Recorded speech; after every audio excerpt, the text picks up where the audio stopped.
Olá, bem-vindos a mais uma exploração focada aqui no nosso espaço. Hoje a gente vai direcionar o nosso olhar para uma figura bíblica que, olha, muitas vezes passa batido, sabe? Lapidote. A nossa fonte principal para essa conversa é um artigo teológico que se dedica a ele, especificamente como o marido da famosa juíza e profetisa Débora, lá da tribo de Efraim. Então, a nossa missão aqui é tentar entender quem foi esse Lapidote, mergulhar um pouco no período histórico bem turbulento que ele viveu, um tempo que foi marcado pela opressão dura dos cananeus, e tentar conectar a vida dele com a história de libertação de Israel, que foi liderada, justamente pela esposa dele. O próprio artigo já adianta, olha, as informações sobre ele são bem escassas, o que na verdade deixa tudo mais intrigante, né? Porque a questão não é só quem ele foi, mas talvez por que alguém tão próximo de eventos tão grandes ficou tão, assim, na sombra dos registros. Isso diz muito, talvez. Exatamente. E para a gente começar a desenrolar isso, é fundamental situar o Lapidote no tempo e no espaço dele. A gente está falando do período dos juízes em Israel. É uma fase bem particular, né? Fica ali entre a conquista da Terra Prometida, com Josué, e o início da monarquia, com Saul.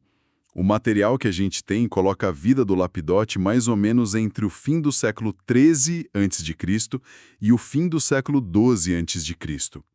E essa era, como o próprio livro de Juízes mostra bem, é marcada por ciclos. Sempre a mesma coisa, quase. O povo se afastava de Deus, aí vinha a opressão de vizinhos, aí o povo clamava, se arrependia e Deus levantava um líder, um juiz, para libertar. Um ciclo constante.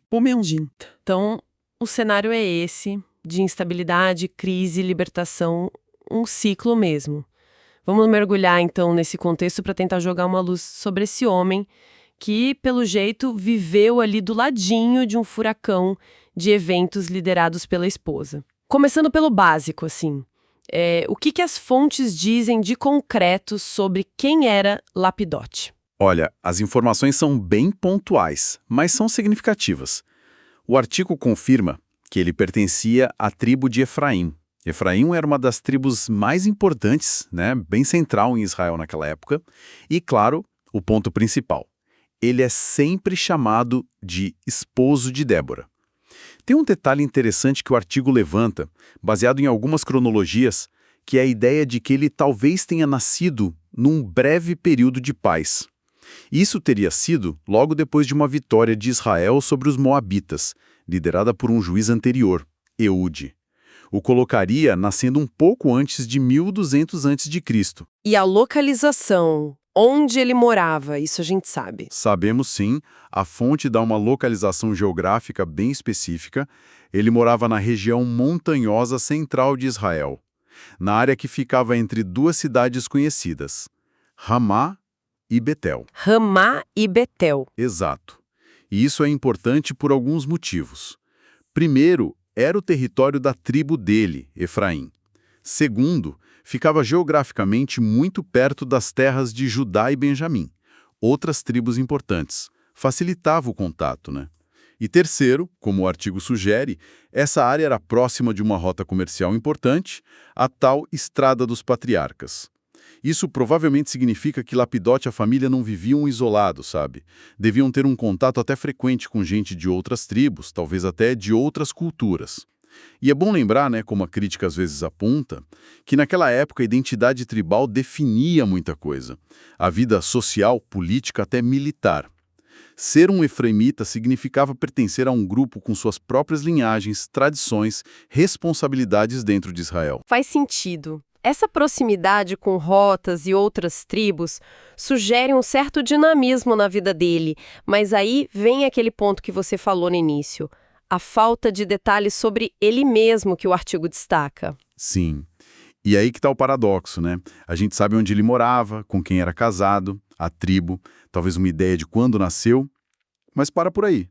O artigo é bem claro, não tem nenhuma menção sobre a profissão dele. Ele era agricultor, pastor, artesão, um guerreiro, não dá para saber. Qual a idade dele quando morreu? Silêncio total. E o papel dele, o status específico dentro da comunidade de Efraim? Além de ser o marido da Débora. Nenhuma pista. Ele entra na história quase que só por causa desse casamento. É como se o holofote tivesse tão forte na Débora que ele ficou ali, na sombra, na coxia do palco. Essa ausência de informação sobre alguém tão próximo de uma figura central como a Débora é, por si só, um dado bem interessante, né? Sem dúvida. O fascinante aqui, e o artigo nos faz pensar nisso, é justamente essa lacuna nos registros. Pensa bem, temos a Débora, uma líder com múltiplas funções, juíza, profetisa e estrategista militar, inspirando e acompanhando o exército. E o marido dela, alguém que compartilhava o dia a dia, sobre quem os textos são quase mudos. Isso fala muito sobre os critérios de seleção da memória histórica, né? Especialmente em textos antigos, com propósitos teológicos e narrativos claros. O foco acaba sendo na liderança pública, nos atos decisivos para o destino do povo, na intervenção divina. A esfera doméstica, ou os papéis que não se encaixam nessas categorias principais, muitas vezes ficam de fora. Entendo. O foco nos líderes faz sentido. Mas a fonte chega a questionar essa falta de informação sobre Lapidote ou só apresenta como o fato do registro? O artigo mais apresenta como um fato constatado mesmo, sabe? Nos textos bíblicos. Não chega a fazer uma crítica direta aos redatores antigos, mas a própria análise dessa escassez já é um convite para a gente refletir sobre essas escolhas narrativas, né? Ao destacar o pouco que se sabe, o artigo acaba realçando esse fenômeno da obscuridade histórica de certas figuras. Entendi. E para a gente compreender a vida desse Lapidote mesmo com essas lacunas, é fundamental pintar um quadro mais vivo da época. O artigo descreve um período bem difícil antes da Débora surgir, né? Sim, um período bem sombrio, opressivo mesmo. A fonte detalha que, antes da Débora se tornar essa juíza e profetisa proeminente, os israelitas sofreram 20 longos anos de opressão severa pelos cananeus. É importante tentar imaginar o que isso significava no dia a dia. Lapidote viveu essa realidade na pele, lá na casa dele, naquelas montanhas de Efraim. Não era uma ameaça distante, era uma subjugação concreta, provavelmente com impostos pesados, restrições, humilhações diárias. E quem eram esses opressores cananeus? O que a fonte conta sobre eles? A opressão era liderada por figuras específicas que a Bíblia menciona e o artigo destaca. Tinha o Jabim II, que era o rei cananeu, que governava a partir de Azor, uma cidade importante e fortificada lá no norte, e, talvez ainda mais temido no cotidiano, o comandante militar dele, um homem chamado Sísera. Ele tinha a base de operações em Arosete Agoim. O artigo descreve os cananeus, pela perspectiva bíblica, claro, como um povo politeísta. Tinham vários deuses ligados à natureza, tipo Baal, deus da tempestade e fertilidade, e também a guerra, como o Anat. Mas o ponto militar crucial, que a fonte bate na tecla várias vezes, era a vantagem tecnológica deles. Os carros de guerra feitos de ferro. Ah, os carros de ferro? Exato.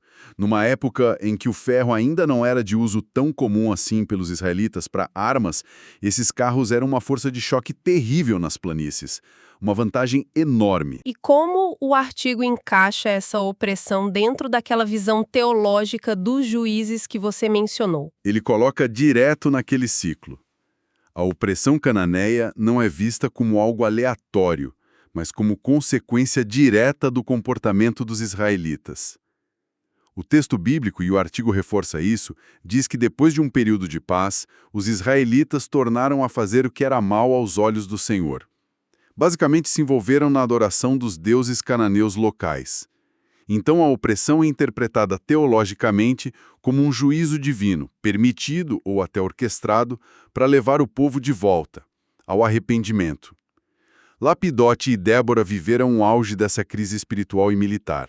E é justamente nesse cenário de crise profunda que a Débora emerge com força total. Como a fonte descreve o papel dela? A fonte a retrata como uma figura excepcional mesmo, com várias facetas.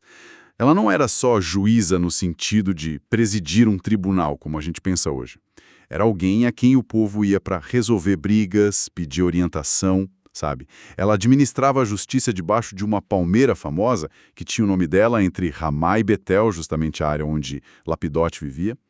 Mas, fundamentalmente, ela era reconhecida também como profetisa. Profetiza. Isso significava que a comunidade acreditava que ela tinha uma linha direta com Deus, recebia as mensagens dele e tinha autoridade para transmitir essas mensagens, tanto para o povo comum quanto para líderes militares como Baraque. Essa combinação de papéis, juíza e profetiza, numa mulher daquela época, isso é algo que a fonte destaca. A singularidade disso. Sim, sim. O artigo ressalta muito a singularidade e a importância da Débora. Ela é sempre apontada como uma das líderes femininas mais proeminentes de todo o Antigo Testamento, num contexto social que era predominantemente patriarcal, né? A autoridade e o reconhecimento que ela tinha são impressionantes. Ela é apresentada como um exemplo de fé que não se abala, de coragem, de capacidade de liderança inspirada por Deus. O artigo menciona até o significado do nome dela, Deborah. Em hebraico significa abelha. Abelha? Que curiosa! Pois é, uma imagem que pode sugerir dirigência, trabalho árduo, talvez até a organização de uma comunidade, como uma colmeia trabalhando junto sobre a liderança dela. E é a partir dessa posição de autoridade reconhecida que a virada na história começa a acontecer. A narrativa ganha ação, né? Exatamente. Chega o momento em que, segundo o relato bíblico que o artigo interpreta, a Débora recebe uma ordem divina direta. Agindo como profetisa, como porta-voz de Deus, ela convoca um líder militar israelita chamado Baraque. Ele era da tribo de Naftali, lá do norte, mais perto da região dominada por Hazor. E a instrução divina, transmitida por Débora, era clara e muito audaciosa. Reunir um exército das tribos de Naftali e Zebulun e marchar para enfrentar o temido exército cananeu do Sísera. Mas o Baraque não aceita de cara, né? Tem uma hesitação ali, um pé atrás. Correto. Essa hesitação do Baraque é um ponto psicológico e teológico bem importante na história, e o artigo explora isso. Diante da tarefa gigantesca enfrentar Sísera e seus carros de ferro, o Baraque mostra medo ou talvez falta de fé para ir sozinho. Ele impõe uma condição para Débora. Se você for comigo, eu vou. Mas se você não for comigo, eu não vou.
Bem direta mesmo. Sim, talvez ele visse a presença física da Débora, a profetisa, como um tipo de talismã, sabe?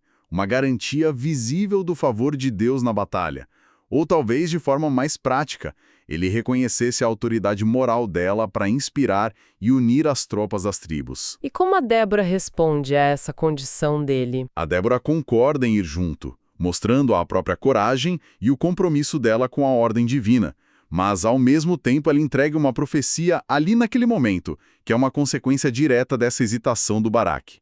Ela diz que o Senhor vai sim entregar o Sísera nas mãos dos israelitas, mas a honra final, a glória por neutralizar o comandante inimigo, não seria do Baraque, seria de uma mulher. Isso já cria uma tensão dramática que vai se resolver lá na frente na história. Que reviravolta na expectativa de glória militar. Quer dizer, ele pediu a presença dela e acabou perdendo a honra principal. Então, com a Débora presente, como essa garantia divina e inspiração, o Baraque finalmente age. Como é que se desenrola a campanha militar? O Baraque consegue juntar 10.000 homens das tribos de Naftali e Zebulon. Ele os posiciona de forma estratégica no Monte Tabor. O Monte Tabor é uma montanha isolada, que domina ali a planície de Jezrael. Quando Cícera recebe a notícia dessa mobilização israelita, ele reage com força total. Convoca todo o exército dele, incluindo os temidos 900 carros de ferro. 900? É um número impressionante para a época. E ele avança para a planície, ali perto do rio Quizon.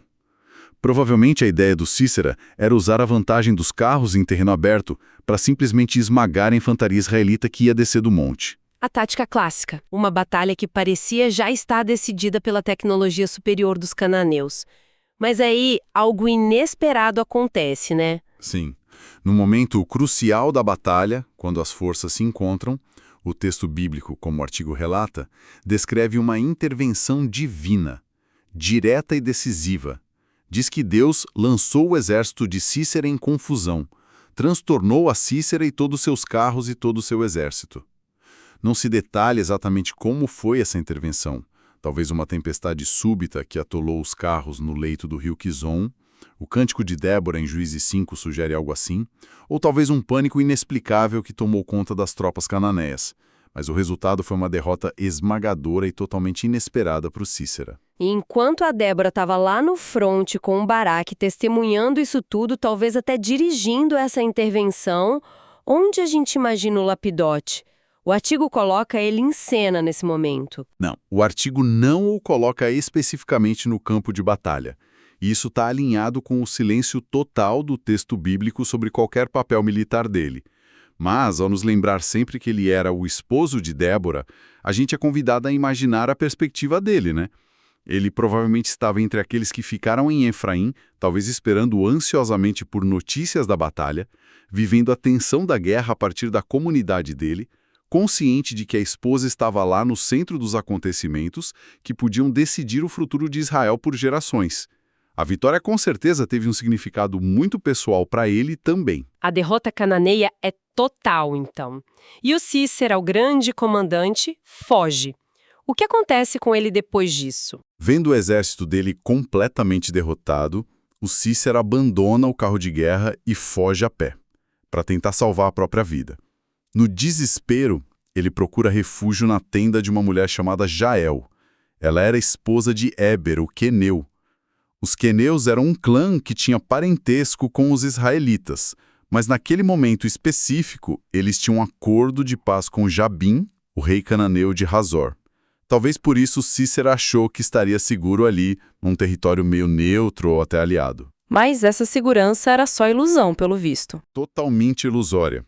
A Jael o recebe fingindo hospitalidade, oferece leite para ele pediu água, ela deu leite, talvez para induzir mais sono, cobre ele com uma manta, indica que ele podia descansar tranquilo ali, mas assim que o Cícera cai num sono profundo, exausto da batalha e da fuga, a Jael age, de forma decisiva e brutal. Ela pega uma estaca da tenda, uma coisa comum do dia a dia dela, e um martelo, e crava a estaca na têmpora do Cícera, matando ele na hora.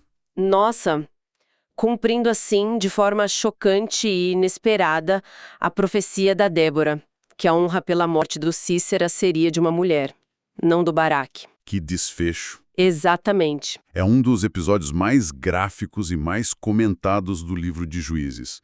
Mostra a dureza da época e as reviravoltas da providência divina, dentro da narrativa. Essa conclusão dramática da batalha, cumprindo a profecia da Débora, nos traz de volta para a figura que começou a nossa conversa. Com todo esse turbilhão acontecendo, opressão, profecia, guerra, intervenção divina, atos de coragem, violência, como o Lapidote se encaixa nesse quadro final?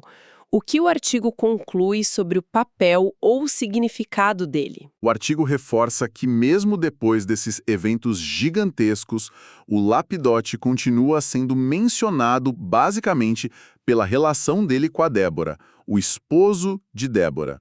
Não tem registro nenhum de ações dele durante ou depois da batalha. No entanto, essa menção constante, mesmo que curtinha, serve a um propósito importante na narrativa, como o artigo sugere. Primeiro, ancora a Débora num contexto social e familiar concreto. Ela não é uma figura mítica flutuando por aí. Ela pertence a uma tribo, a uma família, tem um marido. Isso humaniza ela. Segundo, a presença silenciosa do Lapidote nos lembra que, por trás da grande líder pública, existia uma esfera privada, uma vida doméstica que coexistia com as responsabilidades extraordinárias dela. Ele representa essa dimensão. O silêncio sobre as ações dele não significa necessariamente que ele era inativo ou sem importância na esfera dele, só que o foco da história registrada estava em outro lugar. Entendi. Antes da gente fechar, tem um último detalhe que o artigo menciona: o significado do nome Lapidote. Você pode falar um pouquinho disso? Sim, o artigo aborda a etimologia do nome. Lapidote vem do hebraico lapiedalf, ou lapidos. E o significado dessa raiz hebraica é chamas, tochas ou até relâmpagos. É um nome bem vibrante, ligado à luz, ao fogo. Interessante. Chamas, tochas. O artigo tenta fazer alguma conexão desse significado com a personalidade dele ou com os eventos? Tipo, ele era um homem inflamado de zelo ou ligado a alguma profissão com fogo, talvez? Olha, é uma tentação fazer essas conexões, né? Mas o artigo é bem cauteloso aqui, e com razão. Ele apresenta o significado como um dado interessante, mas não entra em especulação sobre como isso poderia se refletir na vida ou na personalidade do Lapidote. Simplesmente porque não tem informação nenhuma no texto bíblico para sustentar isso. Seria pura conjectura. Alguns comentaristas ao longo da história até levantaram uma hipótese, baseada nesse significado do nome, de que Lapidote talvez nem fosse o nome do marido, mas um título descritivo da própria Débora, algo como mulher de espírito flamejante ou mulher das tochas. Ah, que interessante essa outra possibilidade. Mas a leitura mais tradicional, e a que o artigo parece seguir, é que o Lapidote era mesmo o nome do marido. Então o significado do nome fica ali como um fato onomástico curioso, mas sem uma aplicação clara para o personagem, entende? Entendido. Então, juntando tudo que a gente explorou a partir do artigo, o que a gente pode dizer que aprendeu sobre Lapidote? Aprendemos que ele continua sendo, em grande medida, uma figura definida pela relação com outra pessoa, um coadjuvante nos grandes registros, né? Ele é o esposo de Débora. Mas a existência dele documentada, mesmo que mínima, é valiosa. Ela nos dá um vislumbre do ambiente tribal e familiar de Efraim, o pano de fundo para a ascensão de uma das líderes mais notáveis de Israel. Lapidote foi uma testemunha ocular, privilegiada até, de um período de angústia nacional profunda sob os cananeus e da libertação extraordinária que veio depois, um processo onde a própria esposa dele teve o papel central de inspiração e direção divina. Ele representa todos aqueles que vivem ao lado da história com H maiúsculo, sabe? Afetados por ela, parte dela, mas cujas próprias histórias não são o foco principal do narrador. E se a gente conectar essa história da Débora e essa menção ao Lapidote ao quadro mais amplo do livro de Juízes e da teologia bíblica como um todo? Se a gente fizer essa conexão, a narrativa que inclui os dois ilustra de forma muito forte vários temas que são centrais e recorrentes ali. A gente vê a dinâmica da liderança em tempos de crise. E aqui, especificamente, a emergência de uma liderança feminina forte, legitimada por Deus, o que desafiava as normas culturais da época. A gente vê o contraste entre fé e obediência representadas pela Débora e, eventualmente, pelo Baraque e pela Jael, e as consequências da infidelidade religiosa e do medo, que foi a causa inicial da opressão, e a hesitação do Baraque. A gente observa a soberania de Deus respondendo ao clamor do povo, usando meios totalmente inesperados. Uma mulher profetiza, uma intervenção na batalha, outra mulher com uma estaca de tenda, para trazer a libertação. E a própria falta de detalhes sobre Lapidote nos confronta com aquela questão fundamental. Como a memória coletiva é formada? Quais histórias são escolhidas para serem contadas e preservadas? E quais critérios políticos, religiosos, culturais guiam essa escolha? Porque a Débora é lembrada em detalhes e o Lapidote só como o esposo dela? É uma pergunta que fica. Essa reflexão sobre a seleção da memória histórica é muito pertinente mesmo. E me leva a uma provocação final aqui para quem está nos ouvindo, algo para a gente pensar a partir do que a gente discutiu. Quantas outras figuras, talvez pessoas absolutamente cruciais nos seus próprios círculos, na família, na comunidade, talvez até em momentos históricos decisivos de menor escala, ficaram completamente à margem dos grandes relatos que moldaram nossa visão do passado. Quantos lapidotes existem por aí? Não só na Bíblia, mas em toda a história humana. Pessoas cujas vidas, experiências, contribuições se perderam para nós simplesmente porque o foco da narrativa, por inúmeras razões, estava direcionado para os feitos públicos, para as batalhas, para os nomes considerados grandes, deixando todo o resto na sombra. É algo para a gente pensar sobre as histórias que a gente escolhe contar, as que a gente ouve e, talvez mais importante ainda, as lacunas e os silêncios que inevitavelmente ficam.